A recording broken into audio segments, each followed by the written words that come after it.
La ley moral de Kant. Comenta el fragmento propuesto, la ley moral de Kant.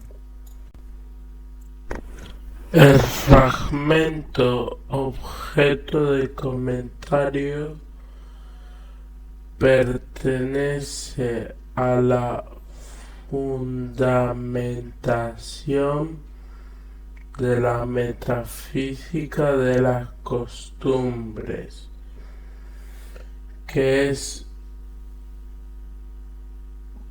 junto con la crítica de la razón práctica, una de las obras más relevantes escrita por Kant sobre la ética. En ambas obras, pertenecientes a su periodo crítico, se analiza el uso práctico de la razón. En la primera línea de texto, Kant diferencia entre dos clases de imperativos: hipotéticos y categóricos. Los imperativos son los mandatos que gobiernan y rigen nuestra conducta. Entre la línea 1 y 3 define los imperativos hipotéticos, y entre las líneas 3 y 9 el categórico. La moralidad. Ambos imperativos serán analizados y explicados en el desarrollo del presente comentario.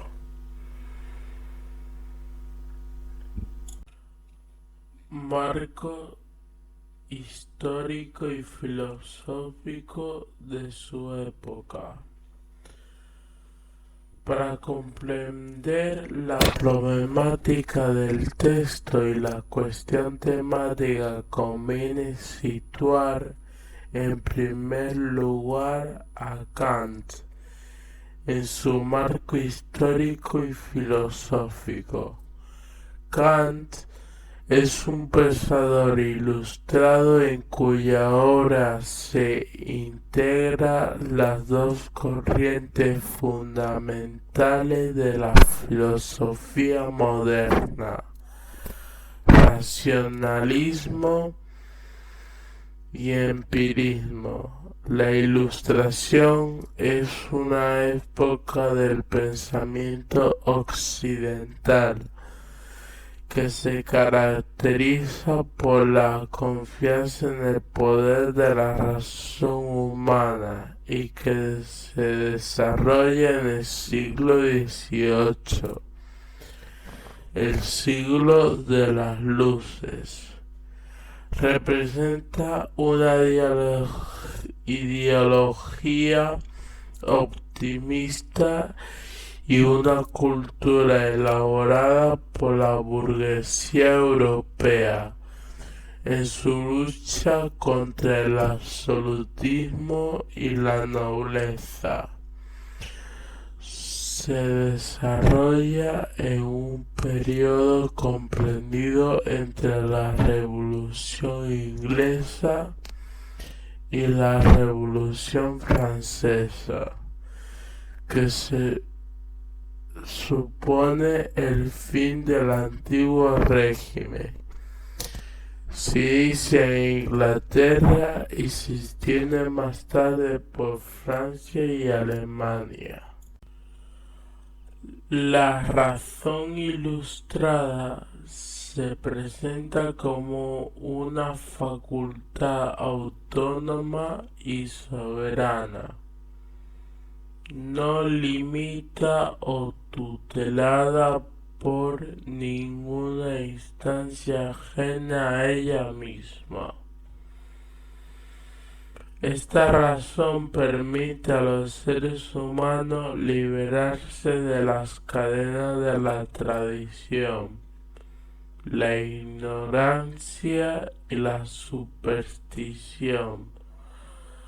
La educación, la cultura, la ciencia y la técnica son los instrumentos que posibilitan el progreso de la humanidad.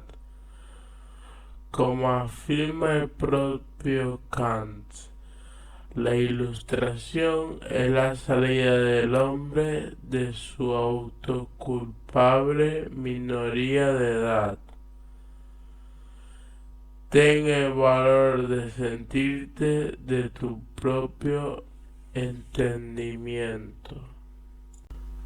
Desde el punto de vista filosófico, la tarea fundamental de Kant es someter a la crítica de la razón para resolver el antagonismo entre las diversas interpretaciones de la razón presente en la modernidad. Desde esta perspectiva, a la filosofía le corresponde responder tres grandes preguntas: ¿qué puedo conocer? ¿Qué debo conocer? ¿Y qué me cabe esperar? Que son recogidas en una cuarta, que engloba ¿qué es el hombre?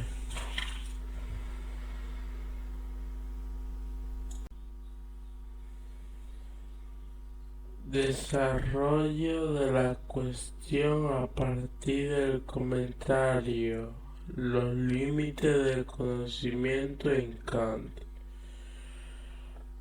Partiendo de esta circunstancia histórica y filosófica y entrando en el desarrollo de la cuestión temática, destacar que la propuesta ética de Kant parte de una crítica a las teorías éticas anteriores, a la que considera ética materiales, con contenido, ya que orienta la vida humana a la consecución de un bien.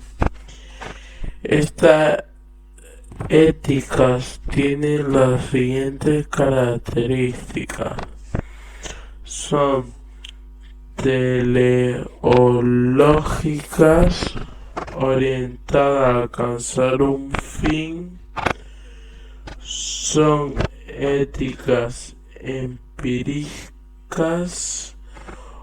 o a posteriori, dando que las normas de conducta se elaboran a partir de la experiencia.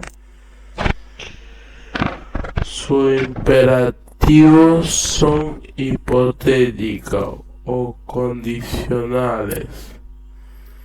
Estos imperativos son medios para conseguir cierto fin, como se ve reflejado en el texto, línea 2 y 3, y se formula del modo siguiente: si quieres ser feliz, obra del modo siguiente.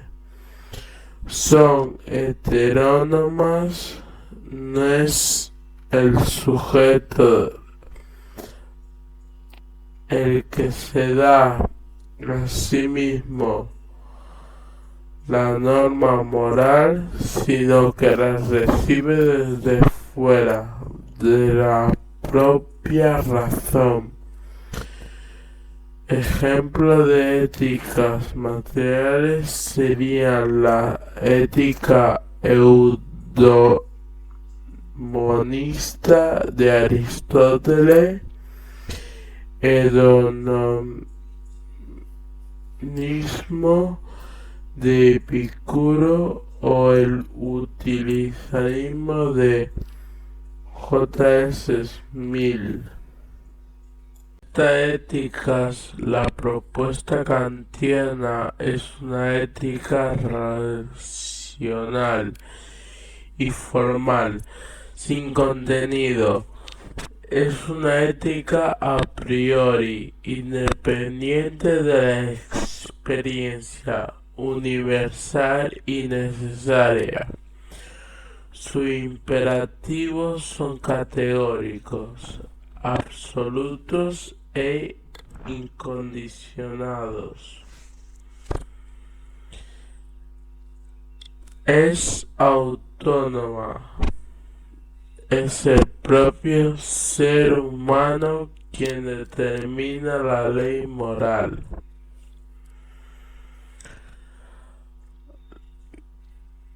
La ética de Kant es una ética formal que no nos dice lo que tenemos que hacer, no nos recomienda tales o cuales acciones, carece de contenido, simplemente nos dice cómo debemos obrar, cuál ha de ser la forma de nuestras acciones,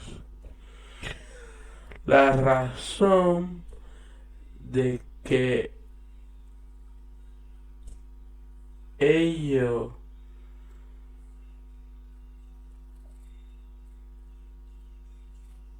desde el punto de vista kantiano, lo que hace moral a una acción, lo que hace buena no es su contenido, sino el ánimo con el que se hace, la intención, independientemente del éxito conseguido con esas acciones.